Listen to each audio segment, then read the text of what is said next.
Bilang Kapitulo 22, ipinatawag ni Haring Balak si Balaam. Nagpatuloy sa paglalakbay ang mga Israelita hanggang sa nakarating sila sa kapatagan ng Moab, at nagkampo sila sa silangan ng ilog ng Jordan, sa harapan ng Jericho. Alam ni Haring Balak ng Moab, na anak ni Zippor, ang lahat ng ginawa ng mga Israelita sa mga Amoaryo, at natakot siya at ang mga Moabita dahil sa dami ng mga Israelita. Sinabi ng mga Moabites sa mga tagapamahala ng Midian, uubusin talaga tayo ng mga taong ito, tulad ng baka na nanginginain ng mga damo. Kaya si Balak na anak ni Zippor, na siyang hari ng Moab ng mga panahong iyon ay nagsugo ng mga mensahero para ipatawag si Balaam na anak ni Beor na naninirahan sa Petor. Sa Petor, malapit sa ilog ng Euphrates ipinanganak si Balaam. Ito ang mensahe ni Balak. May mga taong nanggaling sa Ehipto at masyado silang marami at naninirahan sila malapit sa amin. Kaya pumunta ka rito at sampein ang mga taong ito dahil mas makapangyarihan sila kaysa sa amin. At baka sakaling matalo ko sila at maitaboy palayo sa aking lupain. Dahil nalalaman ko na ang sinumang isinusumpa mo ay nasusumpa. Kaya naglakbay ang mga tagapamahala ng Moab at Midian na dala ang bayad para kay Balaam. Sinabi nila sa kanya ang sinabi ni Balak. At sinabi ni Balaam sa kanila, dito na lang kayo matulog ngayong gabi at sasabihin ko sa inyo bukas kung ano ang sasabihin ng Panginoon sa akin. Kaya roon natulog ang mga pinuno ng Moab. Nagtanong ang Diyos kay Balaam, sino ang mga taong ito na kasama mo? Sumagot si Balaam sa Diyos, sila po ang mga mensaherong isinugo ni Haring Balak ng Moab, na anak ni Zippor. Ganito ang kanyang mensahe, may mga taong nanggaling sa Ehipto at masyado silang marami. Kaya pumunta ka rito at sampein ang mga taong ito para sa akin dahil baka matalo ko sila at maitaboy palayo. Pero sinabi ng Diyos kay Balaam, huwag kang sasama sa kanila. At huwag mong isusumpa ang mga taong sinasabi nila, dahil pinagpala ko ang mga iyon. Paggising ni Balaam kinaumagahan, sinabihan niya ang mga pinuno ni Balak, umuwi na lang kayo sa inyong bansa dahil hindi pumayag ang Panginoon na sumama ako sa inyo. Kaya umuwi ang mga pinuno ng Moab at pumunta kay Balak at sinabi, ayaw sumama ni Balaam sa amin. Kaya muling nagpadala si Balak ng mga pinuno na mas marami at mas marangal pa sa nauna. Pumunta sila kay Balaam at sinabi, ito ang ipinapasabi ni Balak na anak ni Zippor, huwag mong payagan na may humadlang sa pagpunta mo rito. Babayaran kitang mabuti at gagawin ko ang anumang gustuhin mo. Sige na, pumunta ka na rito at sampein ang mga taong ito para sa akin. Pero sumagot si Balaam sa kanila, kahit na ibigay pa ni Balak sa akin ang palasyo niyang puno ng pilak at ginto, hindi ko magagawang suwayan ang utos ng Panginoon na aking Diyos, kahit na sa malaki o maliit lang na bagay. Pero rito na lang muna kayo matulog ngayong gabi katulad ng ginawa ng iba ninyong mga kasama dahil baka may iba pang sabihin ng Panginoon sa akin. Noong gabing iyon, sinabi ng Diyos kay Balaam, pumunta rito ang mga taong ito para tawagin ka, sumama ka na lang sa kanila. Pero ang mga sasabihin ko lang sa iyo ang gawin mo. Ang asno ni Balaam. Kaya kinaumagahan, inihanda ni Balaam ang kanyang asno at sumama sa mga pinuno ng Moab kasama ang kanyang dalawang katulong. Pero habang naglalakbay si Balaam, nagalit ang Panginoon, kaya hinarang siya ng anghel ng Panginoon sa daan. Pagkakita ng asno na nakatayo ang anghel ng Panginoon sa daan na may hawak na espada, lumihis ng daan ang asno at nagpunta sa bukid. Kaya pinalo ito ni Balaam at pinabalik sa daan. Pagkatapos, tumayo ang anghel ng Panginoon sa makitid na daan sa gitna ng dalawang pader ng mga ubasan. Pagkakita ng asno sa anghel ng Panginoon, sumiksik siya sa pader at naipit ang paa ni Balaam sa pader kaya pinalo na naman ito ni Balaam. Pagkatapos, lumakad sa unahan ng anghel ng Panginoon at tumayo sa mas makitid na daan na hindi na talaga makakadaan kahit sa magkabilang gilid. Pagkakita ng asno sa anghel ng Panginoon, tumambo na lang ito at nagalit si Balaam, at pinalo na naman niya ito ng kanyang baston. Pagkatapos, pinagsalita ng Panginoon ang asno, at sinabi niya kay Balaam, ano ba ang nagawa ko sa iyo para paluan mo ako ng 3 beses? Sumagot si Balaam sa asno, ginawa mo akong parang luko-luko. Kung may espada lang ako, papatayin kita ngayon din. Sinabi ng asno kay Balaam, hindi bati ako ang asnong palagi mong sinasakyan. Umasal ba ako dati ng gaya nito? Sumagot si Balaam, hindi. Pagkatapos, ipinakita ng Panginoon kay Balaam ang anghel na nakatayo sa daan na may hawak na espada. Kaya nagpatira pa si Balaam. Nagtanong sa kanya ang anghel ng Panginoon, bakit mo ba pinalo ang asno mo ng 3 beses? Nandito ako para harangan ka dahil masama sa aking paningin ang inasal mo. Nakita ako ng iyong asno at umiwas siya sa akin ng 3 beses. Kung hindi siya umiwas sa akin, pinatay na sana kita at pinabayaang mabuhay ang iyong asno. Sinabi ni Balaam sa anghel ng Panginoon, nagkasala po ako. Hindi ko alam na nakatayo pala kayo riyan sa daan para hamarang sa akin. Kung masama para sa inyong magpatuloy ako, uuwi na lang po ako. Sinabi ng anghel ng Panginoon kay Balaam, sasama ka sa mga taong iyon, pero sabihin mo lang sa kanila ang mga sasabihin ko sa iyo.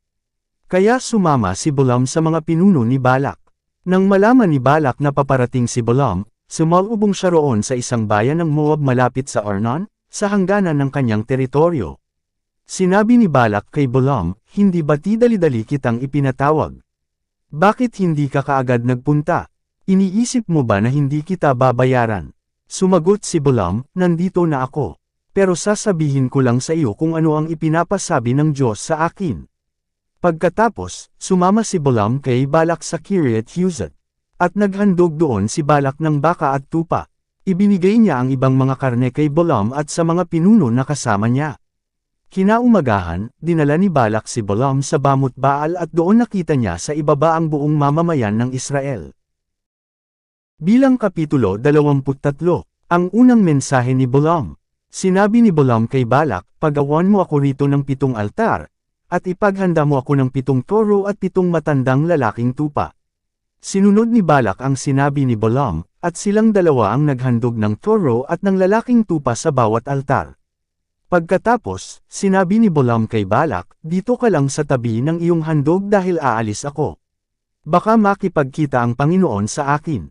Sasabihin ko na lang sa iyo kung ano ang sasabihin niya sa akin. Kaya umakyat siya sa itaas ng burol.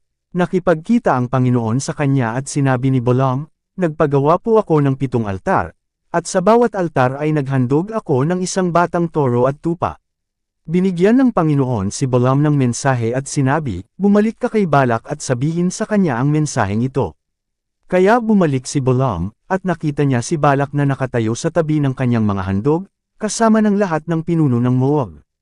Pagkatapos, sinabi ni Balaam, ipinatawag mo ako, Haring Balak ng Moab, mula sa Aram, sa kabundukan sa silangan. Sinabi mo sa akin, dali, sampain mo ang mga lahi ni Jacob para sa akin. Sampain sila ng mga mamamayan ng Israel. Paano ko susumpe ng mga taong hindi isinusumpa ng Diyos? Paano ko susumpe ng mga taong hindi isinusumpa ng Panginoon? Mula sa itaas ng bundok, nakita ko sila. Nabubuhay sila ng sila lang, na nakabukod sa ibang mga bansa. Sino ba ang may kayang bumilang sa kanilang dami na tulad ng buhangin sa tabing dagat? Mamatay sana ako na tulad ng matuwid na mga mamamayan ng Diyos. Sinabi ni Balak kay Balaam, ano itong ginawa mo sa akin? Dinala kita rito para sampein ang aking mga kaaway pero ang ginawa mo, binasbasan mo pa sila. Sumagot si Balaam, kailangang sabihin ko ang sinabi ng Panginoon sa akin. Ang ikalawang mensahe ni Balaam. Pagkatapos, sinabi ni Balak sa kanya, sumama ka sa akin sa isa pang lugar na kung saan makikita mo ang iba pang mga mamamayan ng Israel, pero hindi ang lahat. At doon, sampein mo sila. Kaya dinala ni Balak si Balaam sa isang bukid sa Zopham, sa ibabaw ng bundok ng Pisgah, at doon nagpatayo sila ng 7 altar at naghandog ng 7 baka at 7 lalaking tupa, isa sa bawat altar. Sinabi ni Balaam kay Balak, dito ka lang sa tabi ng iyong handog habang nakikipagkita ako sa Panginoon dyan sa unahan. Nakipagkita ang Panginoon kay Balaam at binigyan niya siya ng mensahe. At sinabi niya, bumalik ka kay Balak at sabihin mo sa kanya ang mensaheng ito. Kaya nagbalik si Balaam kay Balak, at nakita niya siya na nakatayo sa tabi ng kanyang handog, kasama ng mga pinuno ng Moab. Nagtanong si Balak kay Balaam, ano ang sinabi ng Panginoon sa iyo? Sinabi ni Balaam, dali, Balak na anak ni Zippor, at pakinggan mo ako.